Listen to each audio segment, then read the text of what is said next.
یہ جو بل پارلیمنٹ میں پیش کیا جا رہا ہے وقف ترمیمی بل، یہ بات اچھی طرح واضح ہو چکی ہے کہ یہ اس ملک کے مسلمانوں کے مذہبی حقوق میں راست مداخلت ہے۔ دستور ہند نے، بھارت کے کانسٹیٹیوشن نے، بھارت کے سمویدھان نے اس ملک کے ہر شہری کو اپنے مذہب پر چلنے کا، اپنے مذہبی اداروں کو آزادانہ طریقے سے چلانے کا حق دیا ہے، رائٹ دیا ہے۔ یہ بل اس کانسٹیٹیوشنل رائٹ میں راست وائلیشن ہے، ڈائریکٹ وائلیشن ہے۔ اس لیے یہ بل اینٹی کانسٹیٹیوشنل ہے، دستور کے خلاف ہے، اس ملک کی بنیادی قدروں، بنیادی ویلیوز کے خلاف ہے، ان اصولوں کے خلاف ہے جن اصولوں پر یہ ملک بنا ہے اور اس ملک کو آزادی دی گئی ہے۔ اس لیے اس ملک کے ہر شہری کی، صرف مسلمانوں کی نہیں بلکہ اس ملک کے ہر شہری کی یہ ذمہ داری ہے کہ وہ اس بل کی بھرپور مخالفت کرے۔ یہ بات پھیلانے کی کوشش کی جا رہی ہے کہ وقف بل، وقف ایکٹ کے ذریعے مسلمانوں کو کچھ خاص رائٹس دیے گئے ہیں۔ میں یہ بات واضح کرنا چاہتا ہوں کہ وقف ایکٹ کے اندر جو رائٹس دیے گئے ہیں، ٹھیک ویسے ہی رائٹس اس ملک کی ہر ریلیجیس کمیونٹی کو حاصل ہے۔ لمیٹیشن ایکٹ سے ایگزمپشن، یہ اس ملک کے تمام مذاہب کی مذہبی جگہوں کو حاصل ہے۔ بائی یوزر رائٹ، یہ اس ملک کے تمام مذہبی مقامات کو حاصل ہے۔ ملک کے تمام مذہبی مقامات کو یہ حق حاصل ہے کہ ان مقامات کا انتظام، اس کا ایڈمنسٹریشن صرف اسی مذہب کے ماننے والے کریں گے، لیکن سلیکٹ کر کے، چوز کر کے صرف مسلمانوں کو اس حق سے محروم کیا جا رہا ہے۔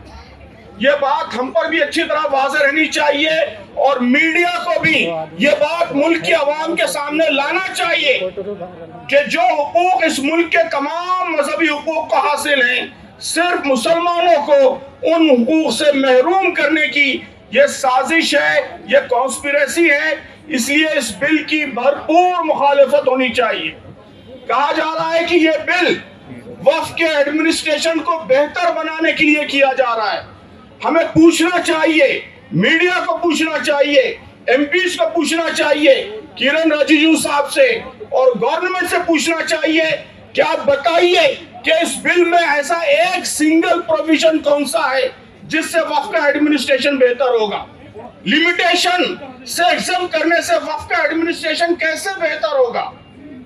بائی یوزر پروویژن ختم کرنے سے وقف کا ایڈمنسٹریشن کیسے بہتر ہوگا؟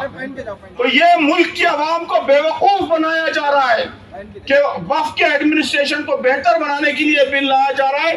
ہرگز نہیں، یہ بل وقف کو ختم کرنے کے لیے، وقف کو کمزور کرنے کے لیے، وقف کی پراپرٹیز پر زبردستی قبضہ کرنے کے لیے اور مسلمانوں کو اپنے مذہبی اداروں کو چلانے کا جو حق حاصل ہے، اس حق کو ختم کرنے کے لیے یہ بل لایا جا رہا ہے۔ تو ہمارے بہت سے ایم پی دوستوں نے بہت صحیح بات کہی کہ یہ بل صرف مسلمانوں کا مسئلہ نہیں ہے بلکہ اس ملک کے کانسٹیٹیوشن کو بچانے کا مسئلہ ہے، اس ملک کے سمویدھان کو بچانے کا مسئلہ ہے، یہاں کی بنیادی ویلیوز کو، بنیادی قدروں کو بچانے کا مسئلہ ہے۔ اس لیے ملک کے تمام عوام کو متحد ہو کر اس بل کی مخالفت کرنی چاہیے اور کسی صورت اس بل کو منظور نہیں ہونے دینا چاہیے۔ آل انڈیا مسلم پرسنل لا بورڈ کی جانب سے یہ جو دھرنا کیا جا رہا ہے، یہ دھرنا شروعات ہے، بیگننگ ہے۔ اگر حکومت اس بل کو واپس نہیں لیتی تو ملک کے ہر کونے میں، ملک کے ہر گوشے میں ایسے ڈیمانسٹریشنز ہوں گے، پروسیشنز ہوں گے، ملک کے سارے عوام اس بل کے خلاف اٹھ کھڑے ہوں گے۔ اور مجھے یقین ہے کہ صرف مسلمان نہیں بلکہ ہمارے ہندو بھائی، ہمارے سکھ بھائی، ہمارے عیسائی بھائی، اس ملک کے سارے عوام دستور کو بچانے کے لیے، اس ملک کی بنیادی قدروں کو بچانے کے لیے اٹھ کھڑے ہوں گے اور اس بل کو ہرگز منظور ہونے نہیں دیں گے۔ آپ سب سے میری یہی اپیل ہے کہ اس دھرنے کو آخری چیز مت سمجھیے، اس کو شروعات سمجھیے، اور جب تک یہ بل واپس نہیں ہوتا. اس ایجیٹیشن کو، اس احتجاج کو برابر جاری رکھیے. بہت شکریہ.